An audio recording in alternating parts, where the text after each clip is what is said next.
3 Seconds, written by Kane Banway. Copyright 2017 Kane Banway. All rights reserved. Distributed by Babacube Inc. Translated by Noel Boazzuni. Read by Katharina Yu. Babacube Books and Babacube are trademarks of Babacube Inc.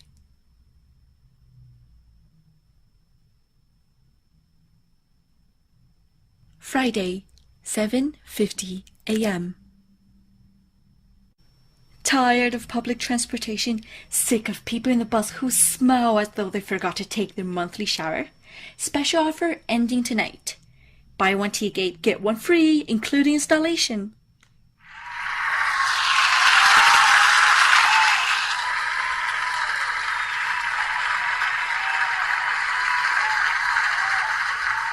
Honey, if we had one Teagate for work and one for school, we could sleep 2 extra hours every morning, and I would get home sooner after work. Is it the smelly people argument that convinced you? Among other things, yes. So what do you say? Okay, let's get one. Yeah, do you want a diamond with it? Ooh. Conditions apply. Teagate is state-subsidized due to its positive environmental impact and is a registered trademark of Fast Food Inc. And the cheap jingle resumed, hammering 3 notes in a loop for 10 seconds. I turned off my screen. So, honey, are you getting ready to accomplish your feat of the day? Teased my sweet wife. I retorted with my number 3 smile. A face mimicking a forced smile. Years of practice for a second of perfection. One of the twins was staring at me the same way his mother did. 8 years old and already able to communicate at a glance judgment on my ability to achieve feat of the day. Mary was good at making fun of my quirks. Terry, on the other hand, was more serious and focused. He was concentrating on his bowl of cereal, trying to capture the remaining green flakes. I don't like the commercial, I said. It's too sexist, as if a diamond could always please a woman. It's such a cliché, don't you think, honey? Jane rolled her eyes, but didn't answer as she was cutting her bread in half. I watched her humorously while she desperately tried to open the jelly jar. She mumbled a little bit, tried to use the point of her life for leverage, and ended up cutting her thumb when it slipped. I'm going to be late because of this crap. Do you want a cliché, Jack? Open this jelly jar, oh great alpha male of the family. Jane threw the jelly jar on my lap and retreated, grumbling, to the bathroom. We've invented teleportation, but easy-to-open jelly jars still don't exist. What a modern society. I joked. Write a book about it, she answered. Terry looked up from his bowl of cereal and gave me his serious look. Are you really going to write one, Dad? I can't. I'm stuck opening stubborn jelly jars for the rest of my life. Jane came back a moment later, displaying her thumb wrapped in a bandage with a teddy bear's face. She showed it to me, laughing. Could you buy some adult version bandages? These will create a buzz at my meeting. I just know it. I promise. Do you want Hello Kitties or Pokemons? She gave me her own version of a number 3 smile. The try that you're so dead smile. 10 minutes later, Jane gave me a quick kiss and passed the Teagate, pushing the twins in front of her. And silence descended upon the house. The jelly jar was now open, presiding alone on the table, abandoned among breadcrumbs. The Teagate. I gave it a dirty look, as if the object could one day get back at me for it. The gate in itself was just an accessory meant to blend in with the walls of any house. The system was located under the doorway. Jane would go through and be at work in 3 seconds. Mary and Terry would go to school also in 3 seconds. The 3 seconds, according to the manufacturer, were incompressible. Regardless of the distance or mass which was to be transported, it would always take 3 seconds. Everybody agreed it wasn't a big deal. Everybody, except me. I just couldn't. Jane tried everything. Jack, you're a writer. This kind of thing is exactly something you could have imagined. A dream come true, for once. Nope. No way. Not happening. A mental block in its purest form was preventing me from getting near the beast when it was on. I watched, from a distance, the technicians install the system where our front door used to be, like a cat observing a dog from a relatively safe distance. Then, with time, I couldn't get those 3 seconds out of my head. For 3 seconds, every morning, Jane and the kids disappeared from the face of the earth. They weren't here anymore. They turned to me for a second, smiled, and then just vanished into thin air. And for 3 seconds every morning, I felt I had lost them. I literally felt a void in my heart seeing them disappear, and I would hold my breath during those 3 seconds. 3 long seconds. Jane hoped this phobia would pass with time. She hoped I would get used to it. But time only increased my aversion to that thing. To reassure her, I stopped telling her about my morning panic attacks. I even stopped asking them to call to confirm their safe arrival. But they knew I kept using my car, walking, commuting. My neighbors gave me the cold shoulder. They probably viewed me as an inveterate polluter, but I couldn't care less. My social life boiled down to my keyboard and screen anyway. I was familiar with the feeling of being an outcast. It came with the label of being an artist. I went out to see the world, feel it, and use it as fertile ground for my future creations. And for this, there were no shortcuts. No magic gate could spare me the time of raw experience. But in reality, I was terrified at the idea of going through one of those gates. I didn't want to stop existing even for 3 seconds. The salesperson tried to explain that their customers didn't disappear. They were stored in some type of memory buffer. I pretended to politely agree before declining when I was invited to try out my new gate. A year later, I was still scrutinizing the machine from a reasonable distance. But Jane had had enough. School holidays were coming, and she didn't want to take the car or a train for hours to visit her family. They had a gate too. All we had to do was enter their T-gate's number on a small touchscreen, and a secure invitation was sent. If the recipient accepted the invitation, Jane and the kids would be at her parents' place within 3 seconds. I had to overcome my fear, at least once. Well, twice, for the round trip. I cleared what was left of breakfast off the table, wiped it clean, and even took the time to clean a remaining spot off the kitchen counter. I was pacing back and forth, trying not to get near the gate. I had to come to terms with it. Jane wanted me to try, and she was ready to make me sleep on the couch to achieve her ends, or make me watch a full season of Desperate Housewives, which was about the same. My computer screen was calling me, like every morning, but I had to bite the bullet, ignore the temptation, and turn to my nemesis.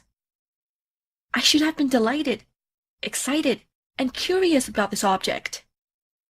Instead, I found myself anxious, terrified, at best, suspicious. Slowly, I approached from its left side, flanking my enemy to reach its touchscreen keyboard. I turned on the little black rectangle and entered a public address, a place deserted at this time of the day, to avoid the waiting line before I could go through. The screen blinked, and a green thumb immediately appeared. I swallowed, put my hand on the doorknob, and as slowly as anxiously opened the door. The mechanism clicked, followed by a familiar static whistling sound. It reminded me of the old cathode ray tube television sets from when I was a child. Each time my father turned it on, I could hear it from my room, a whistling sound followed by a crackling noise. Except that when I was a boy, this noise inevitably had been running to the living room and throwing myself on the couch, whereas now, this same sound arose only fear and distrust. Behind the door, a flight of stairs, and the stone pavers in my yard where weeds were beginning their long and patient assaults through the cracks, as honorable miniature trenches in this silent war. Further, the road, where I could distinguish the contours of the neighboring homes. I had heard about the new models, with 3D screens behind the doors giving a glimpse of the program destination, to limit the effects of dizziness caused by the sudden change of scenery. I then imagined houses with no real doors, only windows and walls, the stone pavers of my little pathway being invaded, conquered by weeds and wild plants, as humanity ceased to travel. I shook my head in disbelief. Actually, humanity would most likely get back to gardening its immediate surroundings. I had seen the difference on the streets. The arteries of the capital were no longer blocked. Even the taxi and truck drivers, despite several strikes to ban the sale of tea gates to individuals, finally surrendered.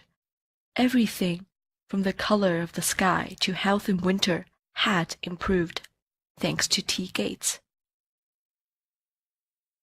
Come on, Jack.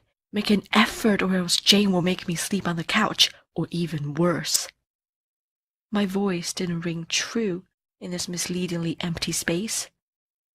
I moved my hand forward toward what I knew was an invisible scanning wall. For once, an invention was helping human beings preserve their good old planet Earth and changing their habits for the best. So why not? I was about to overcome my fear and make a step forward, but my body was suddenly possessed by a partial schizophrenia. My foot could not make the decisive step and landed at the limit of the threshold bar. My body, on the other hand, moved forward, and I found myself with my nose an inch of the scanning zone. I turned my head and noticed a myriad of spherical sensors, almost swarming, swirling, and looking for something to scan. All of a sudden, the little spheres turned towards me, detecting my presence. Tiny red dots turned on all at once by the hundreds. I immediately stepped back, abruptly slamming the door. The whistling ceased, and the also familiar static noise stopped. I caught myself thinking that it was probably a fake sound intended to reassure those, like me, who were reluctant to this type of technology. I realized I was shaking. I sat down back on the couch, facing the television set, and stayed there until I could regain my composure. I was laughing at myself, feeling old, useless, reluctant to innovation. This was disparaging, given that my generation had been considered at one time adaptive to new technologies, per all the documentaries made on that subject. I clenched my jaw. I got up and turned my back to the gate to go to the kitchen. A coffee, a session of work on my computer, and I wouldn't think about it anymore. At least until tonight, until Jane came home and asked me if, as promised, I had taken the plunge, or in this case, taken the step. It took me 2 seconds to realize I was clinging onto the handle of the coffee pot. A beeping sound coming from behind startled me. The address I had entered was about to expire. It was just the system reminding me what a chicken I was. "Nope, not today, gorgeous." I let go of the coffee pot and calmly went back to the gate. I was just going to turn off the machine, nothing else. I was about to touch the keyboard to cancel the trip when the door clicked and cracked open. I hadn't completely closed it when I panicked. I confirmed the cancellation and put my hand on the doorknob to close it properly. I automatically glanced back at the pathway, checking to make sure my neighbors hadn't seen me retreat in front of my own front door. That's when I saw a figure in front of me. It was darkening my view of the pathway and was slowly taking shape in front of me. I recognized Jane's figure, but the image shook and disappeared, as if she had tried to come in but couldn't. This time, I panicked. Did the machine malfunction because I slammed the door right when Jane was coming back?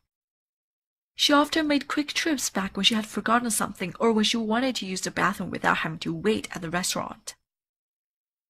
I carefully stepped back, staring at the yard's pathway, empty. The static whistling sound recurred. Jane's figure reappeared, and this time she stepped forward, fully materializing. She was standing in front of me, blinking her eyes for a moment. I held back from hugging her given how relieved I was to see her in one piece. "I forgot a file. Are you all right? You don't look well. Were you trying to—" "Yes, well, no. I just tried and failed miserably. I was scared I had interfered with your return, so I panicked and almost gave myself an ulcer in 3 seconds." Jane was an amazing woman. She didn't judge me for my failure, but instead understood how shaken up I was. She took me in her arms, comforting me without saying a word. This made me feel even more of a coward, and I silently promised myself I would do it. One day, just not today. When she let go, she smiled with resignation. I knew what she was going to say. "Jack," she said in a soft voice, taking my hands in hers. "I wasn't serious, you know. We can take the car if you want. Like that, we'll get some fresh air." She was lying. She was serious about not wanting to sit in the car for 7 hours, but it was this type of little love lies that made me proud to be with her, where she was manipulating with the dexterity of an expert. In any case, I was defeated. I was about to tell her that no, I was going to make it. I looked down, shameful, at our fingers intertwined. Her long and slender fingers could have been those of a pianist. I noticed she wasn't wearing the teddy bear bandage she had on this morning. I lifted her hands to my face to kiss them. I noticed all her fingers were intact. No cut. Nothing. I suddenly felt cold. A shiver ran down my spine. It was nothing, but my imagination instantly feared the worst. Then my rational side took over. She probably hadn't really cut herself, just a little skin that had peeled off, nothing to worry about. But the doubt was enough to leave me speechless. I let go of her hands. I let her get her file before she gave me a last kiss and left. Alone again, I tried to find ways to get my mind off the teddy bear bandage. It was nothing anyway, nothing at all, I said to myself as I was going to the bathroom. I kept repeating to myself it was probably nothing at all as I was staring at the half-open trash can. Cotton balls, plastic packagings, tissue, the content of my electric razor. Laying on top of the trash, proud and scarlet, a bloody and crumpled piece of gauze annihilated any rational thought. Saturday, 10:20 a.m. Honey, did you get Terry's bag? Jane asked. Yep, everything's there, I answered. For a surprise weekend, only an hour to load the car is quite a record. Dad, why don't we use the gate? Mary asked with a smile, purposefully rubbing it in. Jane answered so I wouldn't have to lie. Because it wouldn't be a surprise anymore. Come on, hop in the car, little monsters. I was grinding my teeth. I had never lied to Jane. Except for birthdays or Christmas presents, I had never been able to hide anything from her. But each time I opened my mouth to talk to her about it, the image of the bloody gauze in the trash came back to me, and something wasn't right in their way of moving. Details I had never noticed before now seemed painfully obvious. Mary used to always come home from school with anywhere from 5 to 15 scratches every day. We could hear his whine in the shower when the soap made contact with his war wounds. This always helped us know when he was only pretending to wash. But it's been months since he's had a single scratch, since the gate was installed, to be precise. Of that, I was almost sure. But I wouldn't have bet on my almost. And of course, Jane's finger. I checked again when we went to bed. There was nothing, not even a blemish or scrape on the incriminated finger. I turned the key in the ignition and left the house in the rearview mirror with a relief proportional to the distance growing between the gate and me. Something wasn't right, that was for sure. Once on the highway, I tried to reassure myself, thinking that maybe the gate was just regenerating their bodies, and it might be a terrific side effect in the end. Except that this raised a vital question for me. Was it really Jane and the twins with me in the car? Or backup copies? My intention was to take them to a nice hotel, treat them well, and then calmly bring up the subject, and later stop by the nearest medical center to confirm everything was fine. A quick checkup to reassure the paranoid dad. I realized that copy or not, I had no other option for now, unless I stopped at the gas station, found an axe and ran after them to cut them to pieces. I nervously laughed at this thought, causing Jane to give me an inquisitive look. Nope. I, Jack, would never hurt my family, copy or not. I regularly glanced in the rearview mirror to make sure the kids were okay. Mary was looking out the window. Terry was training a puppy on her game console. Jane was working on her laptop. Everything was normal. The only abnormal person in this vehicle was me. I calmed down and decided to concentrate on the road. It took a 5-hour drive plus an hour lunch break for my initial anxieties to resurface. Terry got sick. Then Mary. Jane admitted to not feeling well, probably because of the meal we had eaten an hour earlier. I stopped at the next rest area and let nature take its course. When they got back in the car, they were uniformly pale. The twins unbuckled their seatbelts to get closer to one another. The view was cute, but for me it was terrifying. I felt I was watching them die. Jane wasn't especially worried. For her, the car ride and the meal were to blame. Yet she didn't get back to work and tried to sleep instead. I parked in front of the hotel at dusk. I gently woke the kids and Jane. Despite her condition, she carried Terry.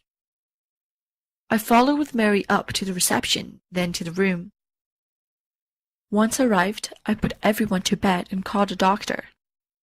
It wasn't in the order I had planned, but the twins' pallor worried me.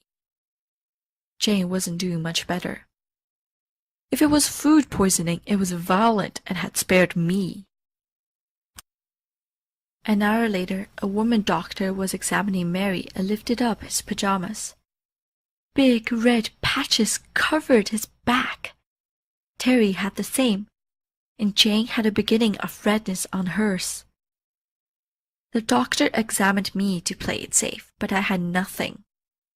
She left asking me to come to the hospital first thing in the morning for further testing. She immediately ruled out food poisoning but refused to give a presumptive diagnosis. Despite the doctor's warning to try to keep my distance, I laid down next to Jane, who was shivering with fear, and held her. She turned to me and ran her burning fingers through my hair, and with a smile. That was my Jane, sick or not, she cared about others. She closed her eyes and fell asleep. I kissed her hand and laid it on the pillow. Yet I couldn't help but look at her finger. No cut, nothing. Sunday, 12:15 p.m. A 3-hour wait at the hospital. Jane was now in the same condition the twins were in. Pale, silent, immobile. Red patches had appeared on all 3 of their faces. Worry was eating away at me as much as illness was consuming them. They were seen by several doctors and many tests were run. They were immediately admitted and put in intensive care. When the doctor came back and explained their bodies were dying, I clenched my teeth. And I talked. I explained the problem, the cut on her finger, the regular use of the gate by my family. She carefully listened and sympathetically nodded, but I doubt she believed there was a link between the gate and their condition. She reluctantly admitted it might be the cause, but for the time being, they had to treat them to address as effectively as possible the deterioration that was killing them.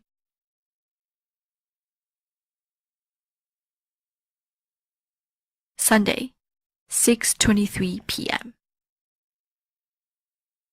I understood as soon as I saw the doctor coming. She looked distraught, her hands crossed in front of her, diffident. As she came close, I wanted to scream at her, to tell her to turn around and leave, to not open her damn mouth, to shut up forever, to not pronounce a word, not a single word. Instead of that, I stood up from my chair and remained silent, as straight as a rod, ready for the impact. As ready as I thought I could be. She gave me the news. I had just lost Jane and the twins. They had passed away almost simultaneously. They were gone, gone, as if they had left for a trip, and something brutally left me too.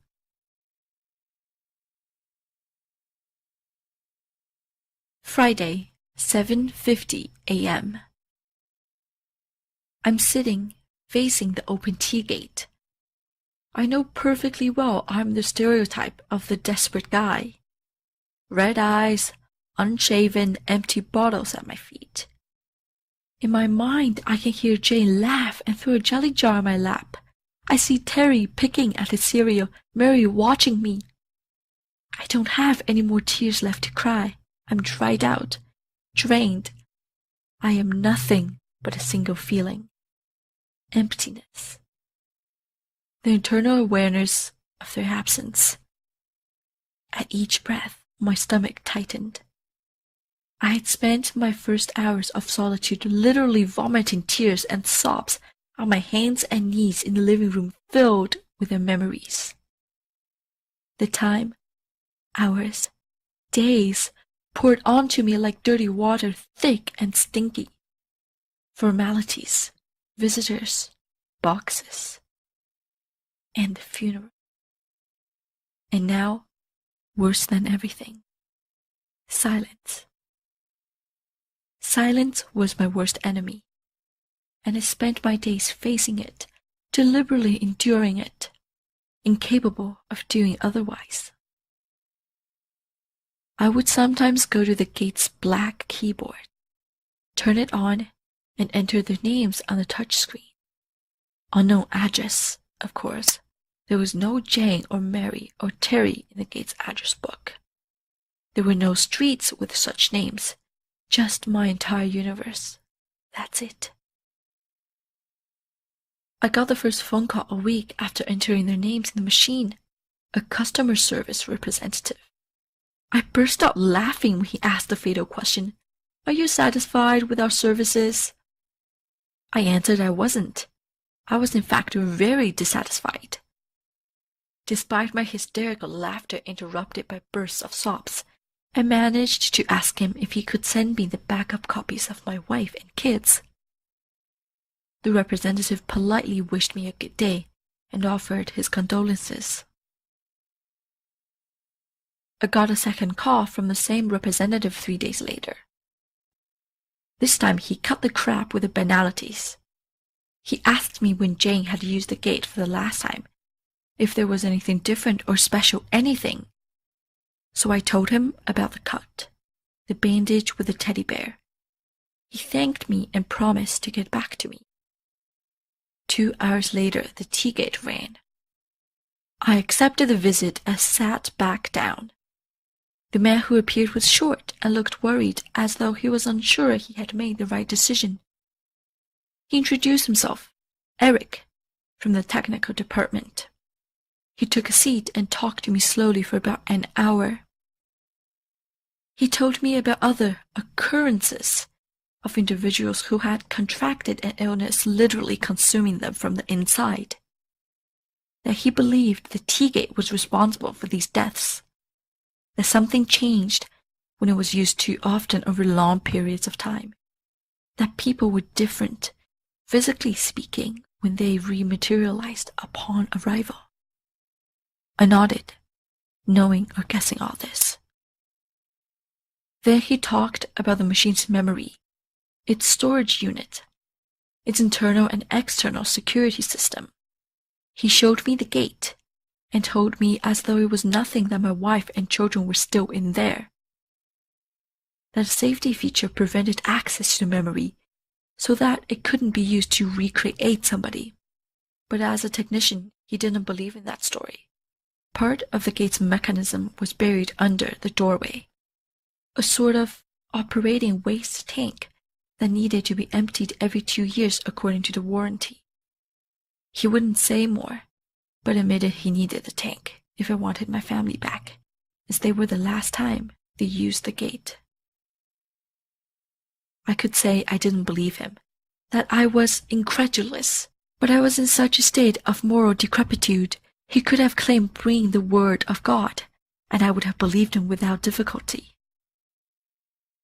We broke the living room floor.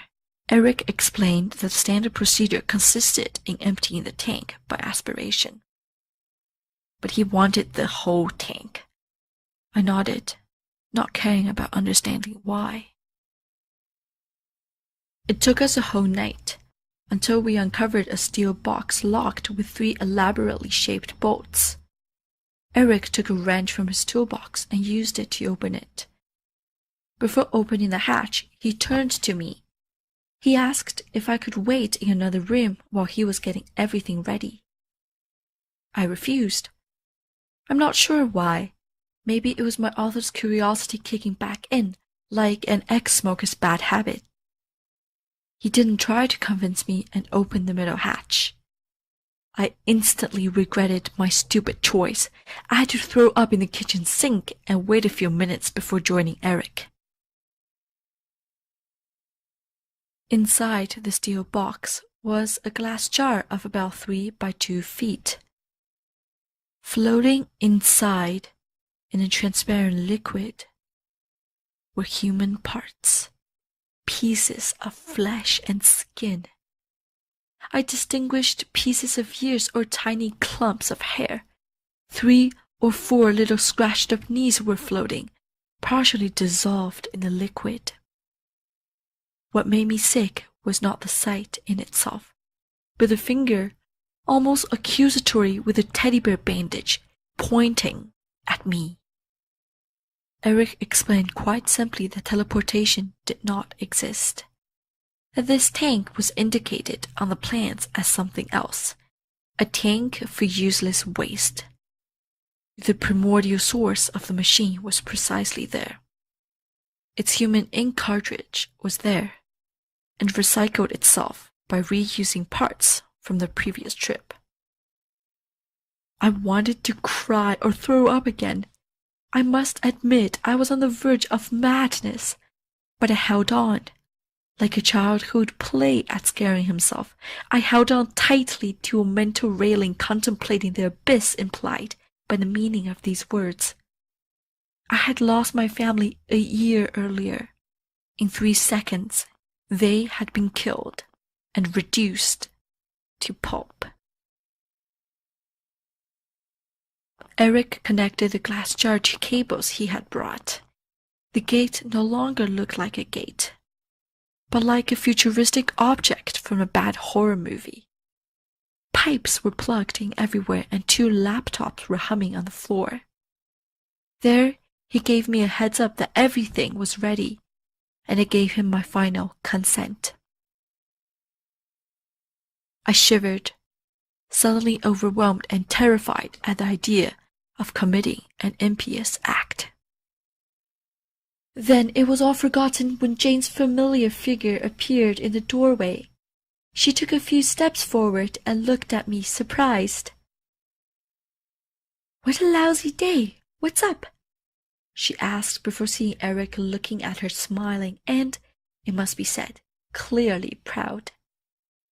She opened her mouth and looked around, gazing upon the half-empty living room, the bottles, myself, and the gate covered in cables and pipes. I grabbed her hands, kissed the teddy bear bandage, and kissed her. Friday, 6:34 p.m. It took time for Eric and I to convince Jane of what had happened.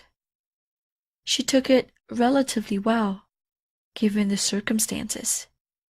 Mary and Terry required more time and explanations, but I could not bring myself to tell them the truth.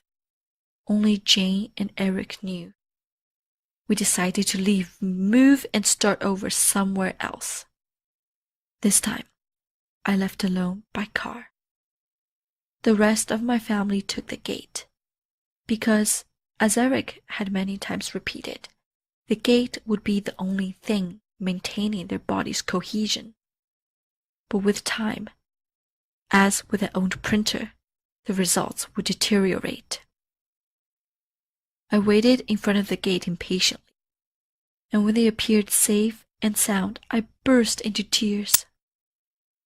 Jane understood, but not the kids. Later, much later, I began to comprehend what all this implied. I was about to become one of the rare human beings still alive.